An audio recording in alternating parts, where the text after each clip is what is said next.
You're not a failure, your environment is. You see, a lot of people think that it's discipline and willpower that will get you to the top of the mountain, right? That will get you the success that you want. But 99% of the time, that's not the case. It's your environment that will dictate your success. And there was actually a study done on this where they surveyed ran studies on the most successful people. And they found that the biggest indicator for success was not how smart you were, was not kind of like, any of that stuff, how many books you read or, what time you woke up at. But the biggest indicator of success was actually the zip code that you were born in, right? Think about it for a second, right? The zip code that you're born in, it typically means the neighborhood that you're in and the amount of wealth within that neighborhood. And if you lived in a wealthy neighborhood with a wealthy zip code, then that probably means that your parents were rich, right? And in a family, an environment with a rich household, then that becomes your bare minimum. That becomes your expectation, right? And that environment fosters you to become rich yourself. And you can see this concept be applied to everywhere in life, right? For example, with weight loss, with what I tell my clients, like if you want to lose weight, you better be sure that your environment is fostering that goal, right? Is conducive to you achieving that goal, which means having no candy in the home, having no cookies, having no chips, no junk food, only fruits, only whole foods, right? Lots of protein, and same thing in the car, only mints, only gum. Like that is how you succeed with weight loss. Because it doesn't matter if you have the perfect meal plan, if you end up having like a chocolate chip cookie like in the counter or, ice cream in the fridge or freezer, sorry. Like you can only have so much willpower. Like you're gonna fold, right? But if you just completely remove that from your environment, bam. And I realized this when my parents came back from vacation. Because for like 3 weeks or so, I was on my own. I was cooking my own stuff. I was eating my own stuff. No parties, no gatherings, no nothing. No eating out, no nothing. It was just me eating my steaks and mixed greens and potatoes and fruits at home. That was it. And I lost like 8 pounds in 3 weeks. Easy. I didn't even track my calories. It's the first time I lost weight without checking my calories, right? But the moment my parents came back, my family came back, of course, it's still my responsibility, but the point I'm trying to make is nothing really changed for me except the fact that my parents came back. And that made the environment completely different because of the food that they bought, right? The amount of times that we went out, stuff like that. So truly, like, create an environment that is conducive to hitting your goals. Like, that's why I'm kind of excited to go back to school, because everything will be structured, right? My girlfriend won't be here, so we won't be going out, going to dinners, going to boba places, going to dessert places. That'll be completely cut off, right? There won't be family gatherings. There won't be me eating out with family or me playing games with my brothers. That'll be completely cut out. And so all I really have to focus on is school, which is constant every single day, work, which is treating clients. I don't have that many right now. That's beautiful. And business.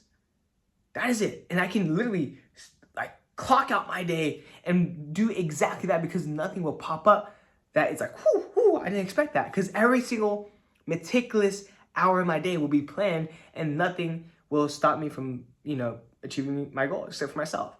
But I realize now, and I've been listening to Sam Ovens and a bunch of my other mentors, but your environment really is everything. Think about it like this, right? You can be the best fisherman in the entire world, right? But if you are fishing in a desert with no water, you're not going to catch any fish, right? So the environment really is, everything. Or you could be the biggest, baddest, strongest shark in the entire world, but if you're in a freshwater lake, you're cooked, right? You're not going to be the best. You're going to die, right? And it's not only physical environment, right? Like where you're at, but it's really, really important to make sure that your social environment is down packed tight too. For example, I was having a conversation with my friends, and he reached out in the group chat with me and my other homie, and he was like, Peter, I stumbled across your post, and I think it was shit. Like, I think you half-assed it, because you're driving while talking to the camera, And he was like, stop doing that. The problem with that is he didn't know the intention with that post. Because yes, it was half-assed.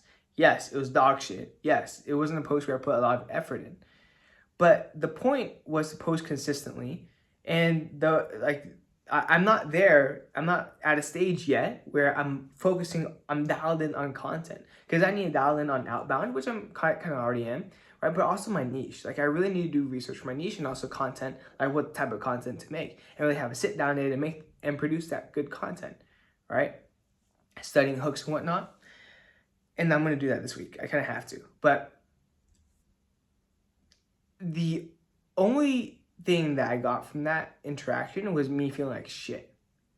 Because there's no point in me listening to him if he can have the best intentions at heart, by the way. Like these people that are giving you advice, giving you feedback, or talking to you, they can have the best intentions at heart. Doesn't mean they're right? Because he isn't my mentor. He doesn't have what I want. He isn't running the business that I want to run, right? So why would I listen to him? And that type of environment will still affect you even if you don't believe it is consciously, because it's in the back of your head, right? So your social environment, who you spend time with, your physical environment, right? So kind of like your physical space with food, with how clean your surroundings are, what distractions you have around you, and also your daily schedule environment. I'll call it your time environment, right? So like how many things you have outside of the one thing you're supposed to be focusing on, because that will play a huge role on you just focusing on the one thing that will get you to where you want to be, that is conducive to you achieving your goals. But that's pretty much it for this video. I really hope that you took something away from it, but really like it really isn't you.